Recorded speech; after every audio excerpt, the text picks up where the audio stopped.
seja bem-vindo a mais esse vídeo. E no vídeo de hoje nós vamos estudar aí os tipos de diodos utilizados em eletrônica de potência e o que acontece quando a gente faz aí a associação em série e em paralelo, né? Antes de começar o vídeo, se você quiser ficar aí antenado em tudo que diz respeito à eletrônica de potência, matemática, mecatrônica, hidráulica, por exemplo, se inscreva no canal aí e aperte o sininho para receber as notificações, certo? Então vamos lá, a gente já viu aí alguma coisa lá na nossa série de eletrônica, né? Então a gente vai ter aqui alguns tipos de diodos utilizados na eletrônica de potência. Nós temos o diodo padrão uso geral, um diodo de recuperação rápida, o diodo Scott, temos um vídeo lá de diodos especiais, eu vou deixar aí na descrição. E a novidade aqui é o diodo de carbeto de silício, que é um material mais recente aí. Então o diodo de uso geral, ele vai ter aí um tempo de recuperação reversa elevado, por volta aí de 25 microsegundos. Eles são utilizados por essa razão, né, em baixas frequências, até 1 kHz. Ele tem uma faixa aí de tensão reversa de 50 até 50 kV. O diodo de recuperação rápida ele vai ter uma condição melhorada de tempo de recuperação reversa, um tempo baixo e inferior a 5 microsegundos. Eles são utilizados em conversores CC-CC e CC-CA. Ele vai ter uma faixa de tensão aí entre 50 e 3 kV. O diodo Scott, que nós já vimos lá na nossa série, ele vai ter uma carga recuperada muito menor do que o diodo de junção PN, esse diodo comum aí. Ele possui baixa queda de tensão direta, né? A gente também já viu isso aí lá. Só que, infelizmente, ele tem uma máxima tensão de 100 volts, tensão reversa, né? E uma corrente de 1 a 400 amperes. O diodo de carbeto de silício ele é um material aí mais recente. Eu encontrei uma vasta literatura sobre esse material e eu vou escrever um arquivo e deixar disponível aí assim que possível, né? Aqui, bem resumidamente, ele é um material que tem excepcionais propriedades físicas quando comparado ao silício, um baixo tempo de recuperação reversa, a temperatura não influi no chaveamento. A gente viu lá na série de eletrônica que os nossos materiais semicondutores eram suscetíveis à variação de temperatura, né? Então, perceba que ele tem uma característica melhorada aí. Vai ter uma maior eficiência e uma menor interferência eletromagnética. Aqui a gente tem um gráfico onde é feita a comparação do tempo de recuperação reversa. Em preto, o diodo comum de silício, né? E aqui em vermelho o nosso diodo de carbeto de silício, né? Perceba aí que existe uma grande diferença no tempo de recuperação reversa aí entre eles. Agora vamos ver o que acontece quando a gente faz aí a associação entre os diodos, né? A gente tem aqui um circuitinho bem básico, onde a gente tem dois diodos em série e uma fonte. A gente utiliza esse tipo de configuração quando eventualmente a tensão que eu tenho aqui ela é maior do que a capacidade de um diodo individualmente suportar. Então a gente coloca 2 para que essa tensão seja dividida entre os dois e eu possa aplicar o diodo que eu tenho disponível. Aqui a gente tem a curva do diodo. Nós vimos lá que existe ainda que o diodo esteja reversamente polarizado, eu vou ter uma pequena circulação de corrente, que é uma corrente de saturação, chamada corrente de saturação.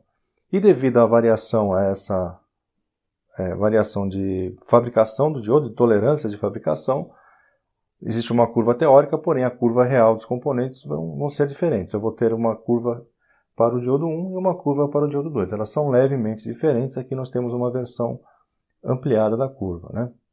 Como eles estão em série, essa corrente reversa, quando estiver circulando, ela é a mesma para os dois diodos e eu vou ter então uma tensão diferente atuando aí em cada um deles, né? Para corrigir esse problema, nós vamos montar o circuito dessa maneira com dois resistores juntamente aí com os diodos, né? O objetivo aqui é fazer com que a tensão em cada diodo seja a mesma, né? Então, quando eu tiver a tensão igual em cada diodo, como as curvas são diferentes, o que vai acontecer é que eu vou ter diferentes correntes de saturação para cada diodo. Então vamos analisar aqui na condição reversa, né? Então, quando esses diodos estiverem na condição reversa, eu vou ter esse nó aqui e um nó aqui também. A corrente reversa está circulando aqui e aqui ela vai se dividir em IS2 e uma corrente que vai para o resistor. Perceba que a corrente desse gráfico é essa corrente que está indo para o diodo, né? Não confunda com a corrente total e nem com a corrente que está indo para o resistor. Essa corrente é pequena. E aqui na saída, essa corrente aqui ela vai circular pelo circuito e vai se juntar novamente nesse nó. Então eu vou ter aqui a corrente que está vindo de S1, que é a corrente de saturação de S1, mais a corrente que está vindo do resistor 1. Ou seja, IS2 mais IR2 é igual a IS1 mais IR1. É isso que está escrito nessa equação aqui, certo? Aplicando a lei de Ohm no resistor, né, aqui no IR1, eu tenho IR1 igual a VD1 sobre R1 e IR2 igual a VD2 sobre R2. Para que as tensões sejam iguais, eu vou fazer VD1 igual a VD2, então a equação fica IS1 mais VD1 sobre R1 é igual a IS2, eu estou chamando de VD1 novamente, porque eles são iguais, né, dividido por R2. Eventualmente, nós podemos calcular esse circuito para que as resistências sejam iguais, né? Então eu vou ter R1 igual a R2 igual a R. Nesse caso, as tensões serão diferentes, né? Eu só consigo igualar as tensões se eu tiver valores diferentes de resistência. Na medida em que eu faço os dois resistores iguais, consequentemente eu vou ter tensões diferentes nos dois diodos. E a equação vai se tornar, vai valer aqui a lei do nó, né? Na entrada e na saída, como eu já expliquei. E eu vou ter IS1 mais VD1 sobre R igual a IS2 mais VD2 sobre R. Lembrando então que a tensão da fonte é igual à soma da tensão dos dois diodos, e com essas duas equações aqui nós conseguimos resolver o problema. Nós vamos fazer exercício disso aqui, brevemente aí. E aqui o que acontece quando a gente põe os diodos em paralelo, né? A gente colocou o diodo em série devido à capacidade de suportar tensão reversa. E o diodo em paralelo vai ser devido à capacidade de conduzir corrente de cada diodo. Então, eventualmente, eu tenho um diodo disponível que ele não é capaz de suportar a corrente que vai circular e eu coloco dois diodos em paralelo para dividir a corrente. Para que seja a mesma corrente, novamente, nós vamos colocar dois resistores aí juntamente com os diodos, tá certo?